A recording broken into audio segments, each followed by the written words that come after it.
उमरी के विधायक टाइगर जयराम महतो है। टाइगर तो हम लोगों ने नाम दिया है, यहाँ की जनता ने नाम दिया है, लेकिन नाम है जयराम कुमार महतो। मुद्दा यह है कि अभी रामगढ़ में एक आंदोलन हुआ था, आदिवासियों ने किया था। उससे पहले रेल टेका डहर चेका आंदोलन हुआ था जो 20 सितंबर को कुर्मियों ने किया था। उनका डिमांड था कि कुर्मी को आदिवासी सूची में लाया जाए, लेकिन उसके विरोध में रामगढ़ में एक आंदोलन हुआ जिसमें टाइगर का पुतला को उल्टा लटकाया गया था। टाइगर जयराम महतो नहीं, लेकिन टाइगर का पुतला को उल्टा लटकाया गया था। हम लोगों ने पूछा कि ये कौन है, तो वहाँ के आदिवासियों ने बोला कि ये टाइगर जयराम महतो है, इनको उल्टा लटकाया गया है। उसी मुद्दे पर हम लोग बात करने आए हैं कि आखिर ये आंदोलन कहाँ तक जा रहा है और जो इस तरह की व्यवहार एमएलए साहब के साथ हुआ है उस पर ये क्या सोचते हैं। बहुत बहुत स्वागत है जवाहर हजारीबाग में। दादा, क्या सोचते हैं उस मामले में जो आदिवासियों ने आपके साथ रामगढ़ में किया है? देखिए, सबसे पहला बात तो भारत एक लोकतांत्रिक देश है और लोकतांत्रिक देश में तरीकों के साथ, नियम के साथ, शालीनता के साथ हर किसी को आंदोलन करने का अधिकार है। और उसी क्रम में कुर्मी समुदाय, जिनकी कई दशकों से मांग है, जब से भारत में लोकतंत्र की स्थापना हुई और सितंबर के महीने में उनको बिना किसी कारण के, बिना किसी शौकज के शेड्यूल ट्राइब की जो सूची थी, उसमें प्रिमिटिव ट्राइब था। जब भारत आज़ाद हुआ, लोकतंत्र की स्थापना हुई, तो वहाँ पे शेड्यूल ट्राइब का उपयोग किया गया, जिसे हम लोग शॉर्ट में एसटी कहते हैं, लेकिन उससे पहले पीटी कर सकते हैं, प्रिमिटिव ट्राइब्स था। तो कुर्मी के साथ 13 कुल मिलाकर 13 समूह हैं जो उस समय प्रिमिटिव ट्राइब की सूची में सम्मिलित हैं। लेकिन जब भारत देश अलग हुआ, आज़ाद हुआ और 1950 में जब लोकतंत्र की स्थापना हो गई, तो सितंबर आते आते कुछ समूह को, हमारे साथ और एक दो समूह को वहाँ से बाहर कर दिया गया बिना किसी कारण। जहाँ तक कुर्मी को बाहर करने का कारण एकमात्र था कि उनका जहाँ जहाँ उनको उद्योग लगाना था, जहाँ जहाँ कोयला का खदान था, उसमें अधिकांश जमीनें कुर्मियों की थी। अधिकांश, मैंने कह रहा हूँ, सारी नहीं कह रहा हूँ, फिर अधिकांश जमीनें कुर्मियों की थी। आप जहाँ भी पता कर लें, मैं बार बार उदाहरण देता हूँ। टाटा का उदाहरण के लिए, टाटा 3 जगह कोयला खोदती है, टाटा घाटो, टाटा सिजवा, टाटा जमाडवा, तीनों में हमको लगता है 95% जमीन कुर्मियों की है। अब सर्वे कर लीजिए, अभी इतिहास जिंदा है, अभी गाँव जिंदा है, अभी दस्तावेज और कागज जिंदा है। तो प्रमुख कारण यही था कि उनकी जमीनों में बहुत भारी मात्रा में खनिज छिपा हुआ था और उस खनिजों का दोहन करने के लिए उनको चाहिए था कि जब तक इनको ट्राइब्स की सूची से न हटाया जाए, आसानी से नहीं ले पाते। तो वही प्रमुख कारण था। लेकिन आदिवासियों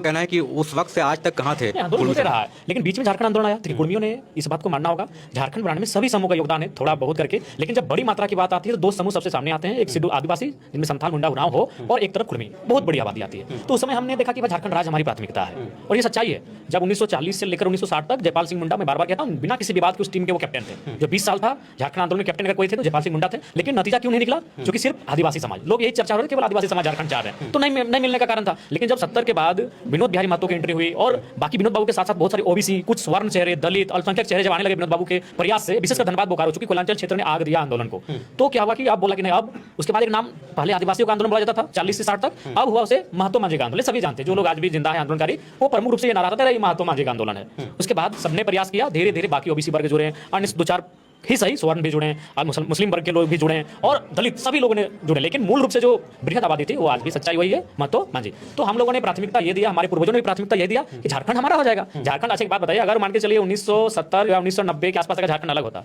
तो नो डाउट राज्य के सबसे बड़े चेहरा कौन होते हैं? या तो विनोद बिहारी महतो होते, या तो शिबू सोरेन होते, या तो निर्मल महतो होते, क्योंकि आंदोलनकारी नेता यही लोग आ रहे थे। अगर किसी को झारखंड मुक्ति मोर्चा से जाकर मुख्यमंत्री बनना होता तो नो डाउट विनोद बाबू बनते, या तो शिबू सोरेन बनते, या तो निर्मल महतो बनते, और 2-4 चेहरे थे।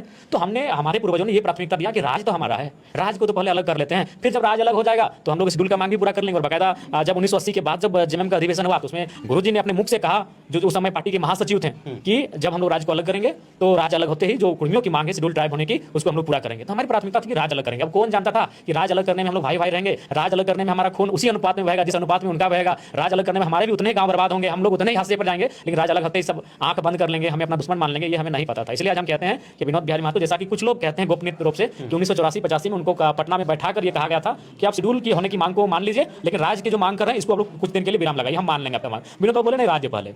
तो इसलिए हम भी कभी कभी दुख में आके कहते हैं कि विनोद बाबू को शायद मांग लेना चाहिए था, राज अलग हो गया, आज आंख सबका खुला, रास्ता सबको दिखा, तो आज सब भूल गए उन सारी चीजों को। हकीकत यही थी। ये तो आप लोग कह रहे हैं लगातार कि कुर्मी जो है आदिवासी हैं, लेकिन जो भ्रांतियां चल रही हैं समाज में, जो भ्रांति चल रही है, मैं बताता हूँ, वो कि कुछ महिला कह रही थी आदिवासी की वो छुआछूत कुर्मी करते हैं, महतो करते हैं, आदिवासी, ये चला आ रहा है। अब ये इसमें क्या क्लैरिटी है? एक बात अब स्पष्ट है, इसमें हर कोई, जब छुआछूत का दौर भारत में चला तो इसमें हर कोई सम्मिलित है, हर कोई किसी को अपने आप से कहना ये समाज हमसे ऊपर है और ये समाज हमसे नीचे है, ये मानसिकता रही है। आप अगर आदिवासी में भी, जो अभी तो 42 हो गए, उन 32 में भी अगर बहुत सारे गांव जाएंगे तो आपको पता चलेगा कि एक समूह दूसरे समूह को इस तरह नजर से दिखता है। तो कुछ कुछ जगहों पर ये हुआ होगा, मैं इस पे खारिज नहीं कर रहा हूँ, लेकिन नहीं, संभव ही नहीं है। आप हमारे चित्रपुर में ही चले आइए, आज हम लोग उनको सहिया बोलते हैं, हम लोग का उनसे पारिवारिक नाता है, उनसे हमारा खान पान का नाता है।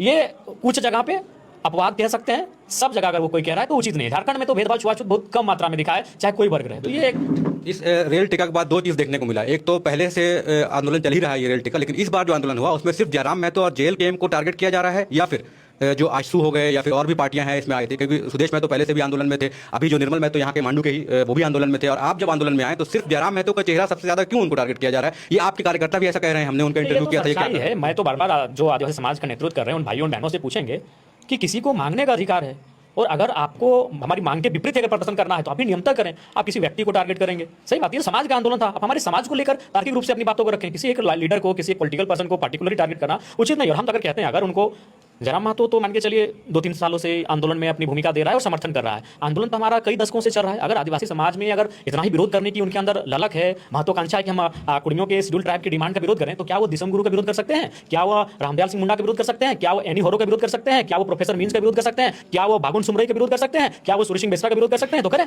अगर आप मेरा पुतला जला रहे हैं, आप मेरे नाम से टाइगर को लहूलुहान कर रहे हैं, तो क्या आप गुरु जी को पुतला जला सकते हैं? क्या सपोज जरा गुरु जी जिंदा होते हैं तो क्या आप उनका पुतला जला सकते हैं? आज अगर रामदयाल सिंह मुंडा जी जिंदा होते तो क्या आदिवासी समाज उनका पुतला जला सकता है? उन्होंने भी तो खुले मंचों में कहा है, रामदयाल सिंह मुंडा क्या उनको आदिवासी समाज मानता है या नहीं मानता, हम इतना पूछना चाहते हैं। दिसम गुरु शिबू सोरेन उनको आदिवासी समाज मानता है या नहीं मानता, हम इतना पूछना चाहते हैं। बागुन सुमरई उनको आदिवासी समाज मानता है या नहीं मानता, हम इतना पूछना चाहते हैं। उन बड़े नेताओं ने जिनका कद कई आसमान जैसा ऊंचा है झारखंड की राजनीति में, उन्होंने खुला समर्थन दिया है। चलिए मान लेते हैं दिसम गुरु शिबू सोरेन की मजबूरी हो सकती है, क्योंकि उनको ये बात सत्य है, उनको बनाने में कुर्मी समुदाय का बहुत बड़ा योगदान है। उनका जो जीवन बीता है वो कुर्मी गांव में 50% कुर्मी गांव बीता है, तो चलिए उन्होंने कह दिया कि चलिए हम इनको कुर्मी का मांग को मानते हैं। होरो साहब की क्या मजबूरी थी? बागुन सुमरई साहब की क्या मजबूरी थी? वो तो वहां से जीत कर आते थे जहां कुर्मियों को उतना प्रभाव भी नहीं था। बागुन सुमरई बहुत बड़े नेता, जो स्थान इधर आपका शिबू सोरेन का है वही स्थान कोल्हान के क्षेत्र में बागुन सुमरई साहब का है। रामदयाल सिंह मुंडा जी की क्या मजबूरी थी जो उन्होंने हमारा समर्थन किया? प्रोफेसर मीन साहब की क्या हमारी मजबूरी थी? उन्होंने मान सकते हैं गुरुजी की मजबूरी हो सकती है, मान सकते हैं हेमंत सोरेन की मजबूरी हो सकती है। बागुन सुमरई, एनी होरो, उनकी क्या मजबूरी थी जो उन्होंने खुले मंचों पर हमारा समर्थन किया? बिल्कुल उन्होंने स्पष्ट कहा है कि इनको भी इनमें टोटली ट्राइब कलेक्शन दिख रहा है। तो देखिए डीएनए की चर्चा चारों तरफ होने लगी है, हमारा डीएनए का कौन फॉरम में हमारे हैं। तो ये अगर उनको इतना विरोध करना है तो गुरुजी का विरोध करें, रामदयाल सिंह मुंडा का विरोध करें, और बागुन सुमरई जी का विरोध करें, और होरो साहब का विरोध करें, उनका विरोध करें, तब आपको माने, तो तब आपका विरोध कहाँ रह जाता है। लेकिन आदिवासी समाज जो है वो लगातार कह रहे थे, हम लोग आंदोलन में गए थे, वो कह रहे थे कि जयराम महतो जो हम लोगों ने वोट दिया वो वापस करे। इतना गुस्सा क्यों है? तो वो भी वापस कर दें, वो जेएमएम की पार्टी वापस कर दें, कुर्मी की पार्टी है।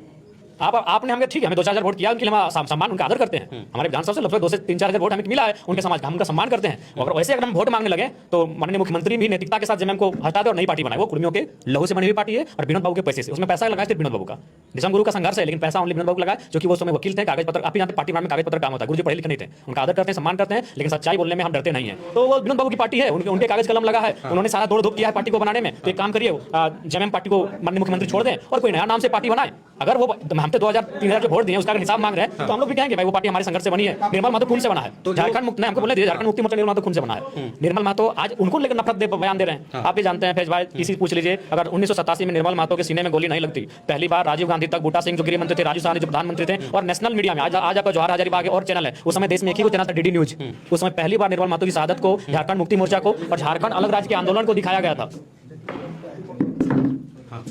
उस समय पहली बार निर्मल महतो की शहादत को, झारखंड मुक्ति मोर्चा को, झारखंड आंदोलन को नेशनल न्यूज पर दिखाया गया था। और ये चर्चा हुआ कि झारखंड के लोग हिंसक हो चुके हैं, 72 घंटे का विरोध था, तोड़ फोड़ आगजनी, बहुत जोरदार हिंसा हुआ था राज्य में, उससे पूरा केंद्र और पूरा सिस्टम डरा हुआ था। क्यों डरा हुआ था? निर्मल का लोहा था, तो दे दिया झारखंड मुक्ति मोर्चा की पार्टी को, आदिवासी समाज ऐसा कह रहे हैं। तो जाते जाते एक और सवाल जो लोगों में चर्चा है कि सुदेश महतो और जो कुर्मी के जितने नेता हैं वो रेल टेका में आए हैं, तो क्या आगे जाके आशू और जेएल के मिलकर चुनाव लड़ेगी? क्या है आपका? नहीं, ऐसा कोई नहीं, ये सामाजिक आंदोलन था।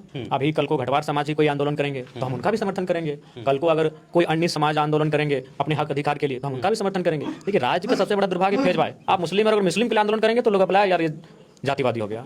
मेहता जी अगर मेहता समाज के लिए कोई आवाज उठाएंगे तो भी जातिवादी हो जाएंगे। लेकिन यही पे अगर हम आपका आवाज उठा देंगे तो ठीक है, आप इनका आवाज उठा देंगे तो ठीक है। तो बस यही मानसिकता है लोगों की। अगर हम जयराम महतो ना करें, जयराम तिवारी होते हैं तो लोग बड़ी मैंने बेहतरीन तरीके से मेरी बातों को सहमत होते हैं कि नहीं भाई ये तो हम लड़का 1-to-1 जो भी बातें कह रहा है हम तथ्य के साथ रख रहे हैं। और अच्छी बात बताइए, हमारा विधानसभा में आपने कभी रेल टेका नहीं उठाया, लेकिन आदिवासियों के कई मुद्दे उठाए हैं, उस पर आप बता अनगिनत मुद्दे उठाए। यही पारसनाथ का मुद्दा था, जब मारंग मुरु और जैन समुदाय आदिवासी समाज आमने सामने थे तो फ्रंट पे कौन खड़ा था? जयराम महतो खड़ा था। और ये मैं अपनी प्रशंसा नहीं करूंगा, पारसनाथ के इतिहास में सबसे ज्यादा भीड़ अगर हुई थी तो मेरे आह्वान पर हुई थी कि चलिए पारसनाथ का मेला देखने के लिए। पहली बार कोल्हान से, पुरुलिया से, अन्य जिलों से लोग भारी संख्या में आते थे, इक्के दुक्के आते थे, अपने मेहमान घर रहते थे, मेला देख के चले जाते थे, बस करके, गाड़ी करके। उस दिन मेरा कितना था काफिला में? 96 का स्कॉर्पियो था।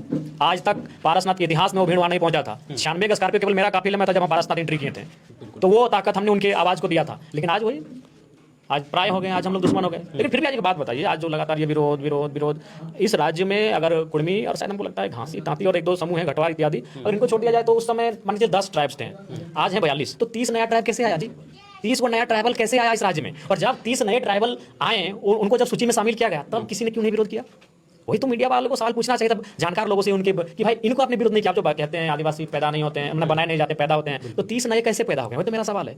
चूंकि जेन्युइन सच्चाई यही है कि भारतीय संविधान आर्टिकल 342 भारत देश में आदिवासी नहीं शेड्यूल ट्राइब पैदा करता है, ये सच्चाई है। और उसी आर्टिकल के तहत झारखंड में 30 नए आदिवासी समूह को पैदा किया गया है और अभी वो 42 है। हाल ही में आप कह रहे हैं कि आपकी मांग जो है वो हम लोग कह रहे हैं कि हमें पुनः सूचीबद्ध कर दिया जाए, जैसे थे वैसे हाँ ही जैसे थे हमें पुनः सूचीबद्ध कर दिया जाए, ताकि हम भी जो आज हमारी जो परिस्थितियां विकट हो रही हैं, आज जो हमारे आसानी से हमारे जमीनों का अधिग्रहण हो रहा है, आज इस प्रकार से हम लोग हर चीज से झेल रहे हैं, आज हम लोग अपनी आइडेंटिटी को लेकर संकट में आके खड़े हो गए हैं, तो कम से कम उससे हम बचा पाए, तो वही हम मांग कर रहे हैं। एक और जो अभी सोशल मीडिया में बहुत चल रहा है, एक निशा भगत और ज्योत्सना किरकिट्टा को लेके आप महतो समाज के लोग जो है कुछ अभद्र टिप्पणी भी कर रहे हैं, उधर से भी टिप्पणी हो रहा है, इस पे आप क्या सोचते हैं? हम इस पे हम दोनों समाज के लोगों से यही कहना चाहेंगे कि देखिए, आप रहना सबको यही है, एक दिन काल के गाल में सबको चला जाना है। ये सूरज, ये धरती, ये नदी नाला पर्वत पहाड़ सब एक दिन इसी जहाँ में लुप्त हो जाएंगे। जिसका उदय हुआ उसका अंत होगा, सब इसी दिन मर के चले जाएंगे।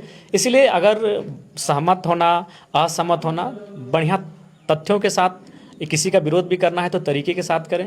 और मैं दोनों ही समाज को कहूँगा, लेकिन फैज भाई इसकी शुरुआत किसने की? वही तो हम कह रहे हैं, आज कुर्मी इस राज्य में आर्थिक सामाजिक रूप से कमज़ोर हो गए, इसीलिए सब लोग उनको देख लेते हैं कि ठीक है, अगर किसी ने इधर से कुछ अपशब्द कहा है तो मैं व्यक्तिगत रूप से क्षमा चाहता हूँ, क्योंकि मैं भी उस समाज से आता हूँ। लेकिन शुरुआत किसने किया था ये आपको भी मालूम है। रामगढ़ में एक लड़का सामने आता है, हमारे पूरे समाज को लेकर बहन की गाली देता है, तो उसी समय अगर इन चीज़ों को रोक दिया गया होता, वही जो किरकिट्टा बहन है वो चैलेंज करती है छोटा सा को रील्स बना के कि 100 पे हम भारी पड़ेंगे, तभी अगर इन चीज़ों को रोक दिया गया होता तो शायद ये काउंटर नहीं होता, तो शायद ये कोई जो भी इधर से अगर कोई काउंटर कर रहे हैं उनके शब्दों का या फिर अमर्यादित हो रहे हैं तभी ये रुक जाता। शुरुआत कहीं ना कहीं उधर से की गई है, जिसका खामियाजा उनको भी भुगतना पड़ रहा है, हमें भी भुगतना पड़ रहा है और आगे भी भुगतना पड़ेगा। इसलिए बेहतर है बुद्धिजीवी वर्ग को आगे आकर इन चीज़ों पर बात करनी चाहिए और इन पर इनका समाधान निकालना चाहिए। और दूसरी बात, हमारा विरोध कौन कर रहा है? क्या हमारा कोई विधायक लेवल का आदमी हमारा विरोध कर रहा है? बताइए तो। हमारा विरोध वही लोग कर रहे हैं जिनको लीडर बनना है। मैं नाम उनका नहीं लूँगा, आप उनका हिस्ट्री पता कीजिए। मैक्सिमम लोग, एक नई पार्टी आई है भारत आदिवासी पार्टी, शॉर्ट में बाप बोलते हैं, उनसे वो चुनाव लड़ चुके हैं शायद, और चुनाव लड़ने की इच्छा भी है। तो वो जानते हैं कि चुनाव तभी हम जीतेंगे या फिर चुनाव में पॉपुलर होंगे जब इस प्रकार के कार्यक्रमों में उपस्थित होंगे। तो इसलिए उनका मनसा वही है। कोई सामाजिक नेता अगर है जो बहुत बड़ा जानकार हो, कोई विद्वान टाइप का, कोई माने एक जानकार अनुभवी व्यक्ति, तो माने वही लोग आंदोलन में आग लगा रहे हैं जिनको लीडर बनना है और पूर्व में चुनाव लड़ चुके हैं, लेकिन 300-400-500 वोट आता है उनको, 400-500 1000 1500 वोट आता है। ये सच्चाई है। एक भी बड़ा नेता बताइए जो विधायक कद का हो और ये आके कह रहा हो कि नहीं हमारी मांग गलत हो। चूंकि जब रघुवर दास जी की सरकार थी तो माननीय मुख्यमंत्री हेमंत सोरेन जो आज हैं वो शायद प्रतिपक्ष के नेता थे, उन्होंने खुद हस्ताक्षर किया है उस कागज पर, 42 विधायकों का हस्ताक्षर है। तो क्या आदिवासी समाज हेमंत सोरेन जी का पुतला दहन करेंगे? क्या उनके नाम का कोई प्रतिमा लगाकर उल्टा टांगेंगे? क्योंकि कुर्मियों के एसटी होने का समर्थन तो हेमंत सोरेन जी ने भी किया है। तो ये उनकी दोहरी नीति केवल हमारे प्रति जयराम महतो के प्रति क्यों? ये तो स्पष्ट दिखा रहा है, या तो वो भोले भाले लोगों को भड़काया जा रहा है या तो उनके अंदर नफरत भरा गया है। क्या अगर वो हेमंत सोरेन का विरोध कर पाते हैं तो मेरा विरोध करें, कोई दिक्कत नहीं है। यदि वो दिसम गुरु शिबू सोरेन का विरोध कर पाते हैं तो विनोद बाबू का विरोध करें, कोई दिक्कत नहीं। अगर वो बागुन सुमरई रामदयाल सिंह मुंडा का विरोध कर पाते हैं तो निर्मल महतो का विरोध करें, कोई दिक्कत नहीं। आप विरोध केवल हमारे समुदाय से आने वाले महापुरुषों का विरोध कर रहे हैं। निशा दी क्या बोल रही है बताइए? विनोद बाबू को लेकर वो बोल रही है फर्जी है। तो ये इस बीज को आज जो मैंने ये जो चल रहा है नफरत का भाव, ये शुरुआत कहाँ से हुई आपको ही मालूम है। मैं बार बार कह रहा हूँ, मांगने का अधिकार हर किसी का है। रघुवर दास जी अपने समाज को, रघुवर दास जी का समाज आज मोटा मोटी हमारे समाज की तुलना में थोड़ा सा संपन्न है। आज सूरज भाई उसी समाज से आते हैं। रघुवर दास जी अपने समाज को जब सूचीबद्ध में शामिल करने के लिए जिनके घर में बैठे हैं, सूरज भाई हमारे रघुवर दास जी के समाज से आते हैं।